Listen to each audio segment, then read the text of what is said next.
Going back historically, we have to think of the port not as a single entity, but as kind of a small myriad of smaller docks.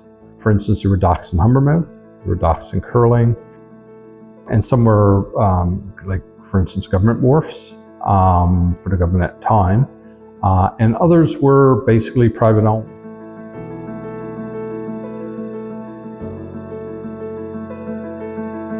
The goal of the divestiture process from the federal government was to put ports in community hands so they could be better utilized as economic drivers for the community, on the assumption that local people would know best what the needs were for the port and that they would be able to really drive growth.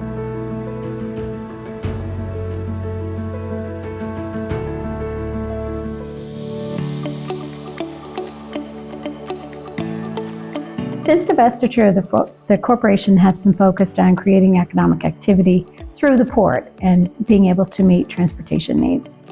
The growth has been phenomenal. Leasing is still an important part of our business, but the operational piece has grown.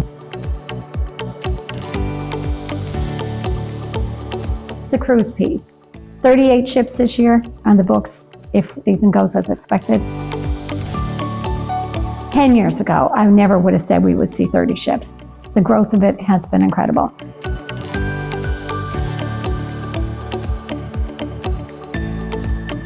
For the future, our focus is really on developing our infrastructure, continuing to do that to make sure we have the appropriate infrastructure in place to meet the transportation needs of the region in the future.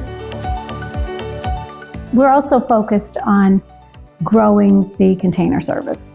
In the long term, we really want that to be more of a two-way service. Right now, we're bringing in a lot of empty containers, we're filling them with paper and shipping them back out. Ideally, those containers will be coming in full. 20 years since divestiture, this is also my 20th year at the port. I feel we have made a big difference in our community, and we'll continue to do that.